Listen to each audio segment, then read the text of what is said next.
กราบสบายดีสบีดายหมู่เพื่อนทุกคนทั้งฝั่งไทยและฝั่งลาวเมื่อนี้เฮาสิพาทุกคนไปหาเลาะเห็ดเลาะป่านำกันเนาะ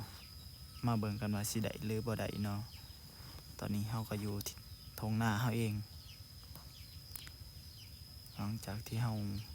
ตื่นเช้ามาเฮาก็จะลงมาไปหาเห็ดทางพุ่นละป่าทางหัวหน้าเฮาพุ่นละที่มันเคยออกที่เฮาเคยหาคุปีนี่ก็สิเป็นน้องชายเฮาเนาะเพิ่นมาเอาหัวออกตอนเช้าเป็นหัวของคอเฮาประมาณ7 หรือ 8ตัวนี่เนาะเพิ่นเบิ่งก็เลยว่าเฮาสิได้หรือบ่ได้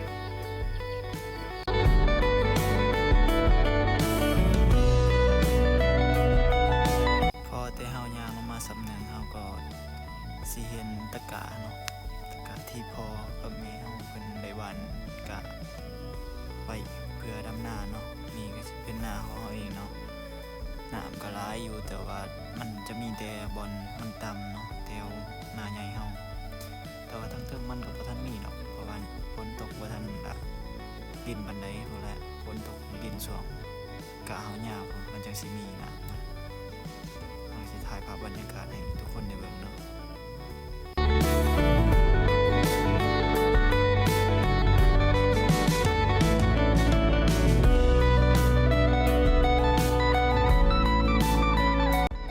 ตัดภาพมาอีกบาทหนึงเฮาก็มาพอเฮ็ดไข่เฮ็ดลกหมูเนาะสิเป็นไข่ของมันอีก2 ดอกเนาะพี่น้องเนาะดอกงามๆเลยกำลังออกเพราะว่ามันกำลังออกมันออกบ่ทันหลายนะมื้อนี้มันได้ยินแม่เพิ่นว่าเฮ็ดละโงกบ่ทันออกเขาก็เลยมาเลาะเบิ่งก็เลยเห็นเนี่ย3 ดอกนี่มาเลาะเบิ่งกันเนาะพี่น้องว่าสิได้จักดอกมื้อนี้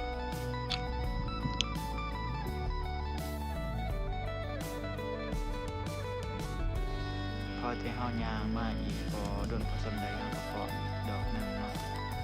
เป็นดอกเป็นละโงกนั่นเองดอกงามเลยกำลังพวงถึงแต่ดินใส่หาของเมื่อคืนนี้เนาะก็เลยเป็นดอกนะแต่ว่าคันเฮามาแย่งเบิ่งคืนนี้มันก็น่าจะเป็นไข่เนาะน่าจะบ่เห็นนี่ดอกหนึงได้อีกดอกหนึงแล้วพี่น้อง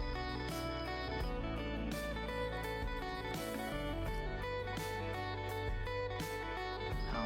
ก็ตัดภาพมาอีกบ่ได้พอนาทีเนาะเฮาก็มาเห็นอีกดอกหนึงมันออกบ่หลายนะมันเพราะว่ามันกำลังพอบอกเนาะดอกนี้ก็งามๆเนาะ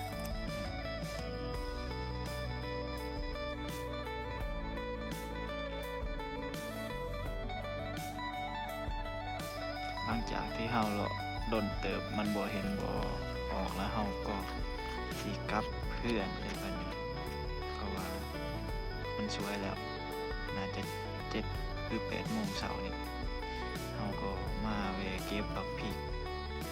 หมักพริกเนาะบักพริกของแม่เฮาเองปลูกไว้แต่พุ่นแหละช่วงหน้าแล้งพุ่นแหละมันก็ยังพอได้กินอยู่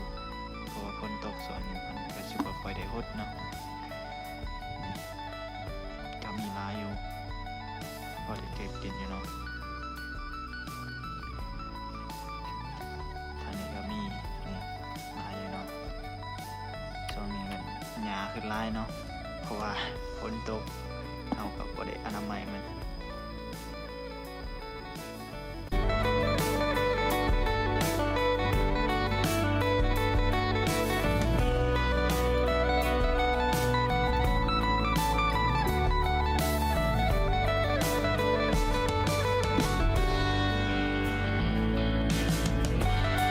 หลังจากที่เฮาเก็บ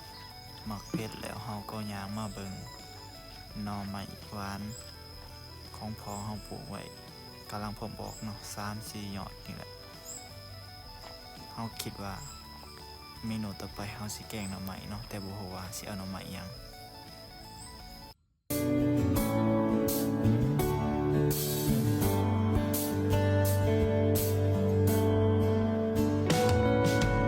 ห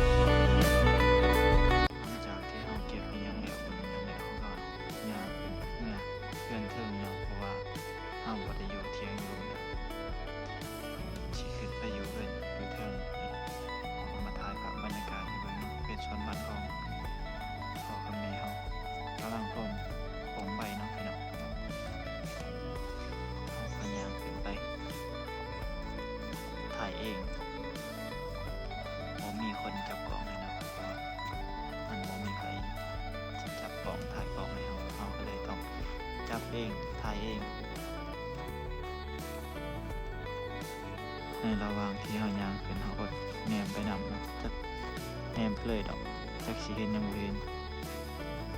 เพราะว่าเพิ่นสงสัยนะเพิ่นย่านเฮ็ดออกเฮาก็ย่างขึ้นมาเฮาก็มาขอน้องสาวเนาะเพิ่นกำลังแต่งตัวสิไปเรียนก็สิเห็นแต่ลังเนาะไวๆน้องสาวเฮาก็ดีเพิ่นก็เรียนบ่เจ็ดกำลังเซ็งกำลังสิเซ็งนี่แหละเฮาก็ถ่ายขึ้นมาเป็นทางขึ้นมาเงินถึงอันก็สิเป็นท่อน้ำที่เฮาเอาขึ้นมาใส่อยู่เทิงนี่ล่ะพี่น้องชีวิตวิถีชีวิตบ้านนอกเฮาบ่ต้องรู้ว่ากินง่ายอยู่ง่ายเนาะนี่ก็เป็นข้อแปลกที่เฮาเลี้ยงไว้ประมาณ4ตัวเฮาก็ย่างขึ้นมาหอดสิไก่หอดเทื่อเนาะนี่หอดเทื่อเนาะแล้วเนาะข้างหน้าก็สิเป็นเทื่อเนาะเองมาทันได้แล้วดอกเพื่อนที่ทำความเฮ็ดได้ว่า30-40% ประมาณนั้นแหละนี่เป็นภาพบรรยากาศเนาะอยู่ข้างเฮือนเอาเองส่วนมันก็เฮาก็มาฮอดเทือนแล้วตอนนี้ก็เมื่อยเติบอยู่ได้ละไปเลาะป่านี่แฮงตัวเองก็บ่สบายแน่เนาะนี่ก็สิเป็นน้องสายเพิ่นย่างมาเว้าคือสิได้หลายเนาะเพิ่นว่าโอ้ เพิ่นก็ครัวเพิ่นก็ไปเนาะเฮาก็เฮ็ดกินเฮาบ่ได้ถ่ายให้เบิ่งเนาะตอนเฮ็ดกินนี่คลิปนี้ก็บ่มีหยังหลายเนาะฝากกดไลค์กดแชร์ให้เด้อ